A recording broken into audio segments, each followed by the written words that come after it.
모차르트는 레퀴엠 진원곡을 통해서 우리는 왜 죽어야 했는가 묻습니다. 2차 세계대전 중 미국 오케스트라 유럽 순회단이 독일군에게 포로가 되었습니다. 마침 적군 지휘관은 음악을 아끼는 장군으로 이들을 사살하려는 부하를 만류하고 잘 예우하며 많은 연주를 하도록 배려하지만 단장과 장군은 여러모로 충돌합니다. 그 와중에 미군 나우병 둘이 숨어 들어오고 그들을 수색하던 매서운 초록눈의 독일군 대령은 연습실 단원들 속에 섞여 있는 그들 앞으로 다가갑니다. 긴장하고 있는 그들 중 한 명에게 손에 쥐고 있는 악기를 불어보라고 합니다. 망설이며 일어서서 부는 곡은 미국 국가 The Star Spangled Banner의 첫 소절이었습니다. 기분을 망친 대령이 나간 후 단원들은 그들을 탈출시킬 작전을 꾸밉니다. 마침 여성 단원에 관심을 보이는 장군의 마음을 이용해 데이트도 청합니다. 장군 방 안 식탁에 촛불이 켜지고 와인을 마시며 은밀한 시간을 갖는 동안 두 나고병이 높은 종탑 꼭대기로 연결된 외주를 타고 올라감에 맞추어 바그너의 타노이저 서곡 음악도 점점 고조되어 올라갑니다. 독일군 장군은 하필 이 곡이 연주되는 것에 심상찮은 의도가 있음을 아는 듯한 말을 하면서 묘한 미소를 짓습니다. 밖에서는 초록눈의 대령이 탈출병을 찾아 뒤지는데 드디어 음악이 최고음으로 치달을 때 외줄에 매달린 미군을 사살하는 총성과 선율은 아우러지고 단원들은 참담한 얼굴로 연주를 계속합니다.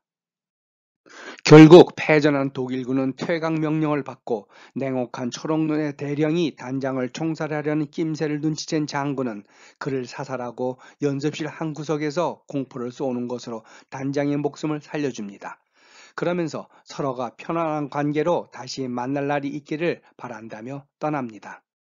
베토벤, 슈베르트, 차이콥스키, 바그너 등의 주옥 같은 대표곡들이 나오는 영화 카운터 포인트의 얘기입니다.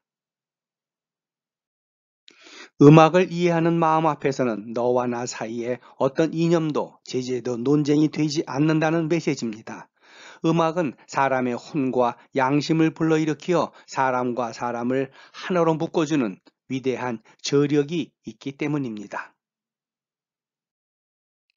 이러한 음악의 힘은 비단 영화에서뿐만이 아니라 실제로 처절한 전장터에서 기적도 만들어냈습니다.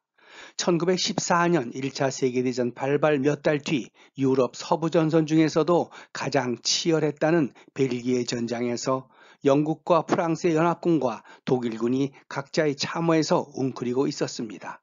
그날은 마침 크리스마스 이브였습니다. 잠시 총성은 멎었지만 습하고 퀴퀴한 참호 안에서 명절을 보내는 병사들의 마음은 스잔하기만 했습니다. 이때 독일군 참호 쪽에서 추위를 이기기 위해 술잔을 한 모금씩 기울이며 부른 고요한 밤, 거룩한 밤이 적막한 전선에 흘려나갔습니다. 그러자 이에 감동받은 영국군들이 화답하면서 전장의 긴장감은 누그러들었습니다. 급기야 독일군 장교가 참호 밖으로 나와 건너오고 영국군 장교가 마중 나가 악수를 했습니다. 이를 가만히 지켜보던 프랑스 군들도 일어섰습니다. 이어 3개국 주인관들은 오늘 하루만이라도 전투를 중단하고 휴전할 것을 결정했습니다. 그리고는 서로 음식과 샴페인을 나누어 먹고 마시고 노래를 부르며 즐거운 시간도 보냈습니다. 메리 크리스마스라고 인사하고 가족 사진도 서로 보여주며 주소도 교환하면서 전쟁이 끝나면 만나자고 약속도 했습니다. 그렇게 하룻밤이 지나고 크리스마스가 되었습니다. 본래 휴전은 2부에만 하기로 했지만 전날 밤에 여운이 남아 싸움할 마음이 없어졌습니다. 서로의 진지를 오가며 병사들은 함께 축구 경기를 하고 전투에서 희생당해 벌판에 방치되었던 전우들의 시신을 묻어주는 작업도 함께 했습니다. 그러나 이것이 상부에 알려지면서 군사재판으로 이어지는 등 후유증을 낳았습니다. 그리고 이런 기적은 다시는 일어나지 않았습니다. 인류는 전쟁, 역병, 천재지변 등 온갖 재난과 역경 속에서도 포기하지 않고 이를 극복해왔습니다. 지난해부터 시작된 바이러스와의 싸움도 전 세계가 맞닥뜨린 총칼 없는 전쟁이나 다름없습니다. 그리고 드디어 백신이라는 무기로 반격에 나설 때까지 지치지 않고 용기를 북돋우고 희망을 잃지 않게 해준 뒤에는 음악이 있습니다. 지난해 봄 전국 봉쇄령으로 집에 갇힌 이탈리아에서 지긋지긋한 삶을 그나마 견딜 수 있게 해준 것처럼 말입니다. 어떤 오페라 가수는 창문을 열고 이웃들에게 아리아를 선물했고, 이곳저곳 건물 발코니에 주민 각자가 악기를 들고 나와 합주하는 모습은 많은 이들을 달래주었습니다. 코비드 공격에 속수무책으로 당하고 의료 체계가 붕괴된 상황에서 지친 의료진이나 환자들 모두에게 이런 감동의 순간마저 없었다면 그 고통스러운 시간이 얼마나 더 길고 힘들었을까요? 지난 13일 매사추세츠 피츠필드 체육관에서 코로나19 백신 2차 접종을 마친 한 사람이 이상 증세가 없는지 기다리는 동안 대기자와 의료진에게 첼로 연주를 했습니다. 슈베리트의 아베 마리아와 바흐의 무반주 첼로 모음곡 1번, 연주자는 거장 요요마였습니다. 백신 접종 중 소요와 긴장 속에서 갑자기 울려 나오는 감미로운 첼로 선율에 실내는 일순간 조용해졌습니다. 거장의 첼로 연주 깜짝 선물에 감동한 현장 의료진과 주민들은 정말로 치유가 되는 기분이었다며 열렬히 박수를 보냈습니다. 감사와 위로의 순간이었던 겁니다. 카운터 포인트, 즉 대위법은 음악 용어로 두 개 혹은 그 이상의 선율을 동시에 결합시키는 작곡상의 기법을 말합니다.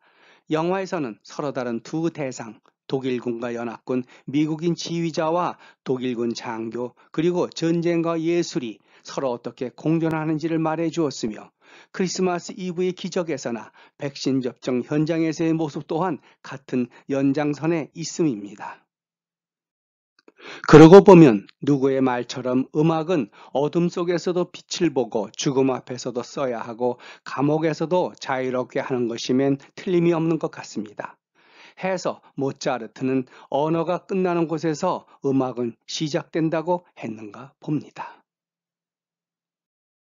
결국 레퀴엠도 죽은 자를 위한 곡이지만 망자는 듣지 못하고 남은 자들을 위한 위로와 안식을 위한 곡인 걸 보면 이 또한 카운트 포인트이지 않을까 싶습니다.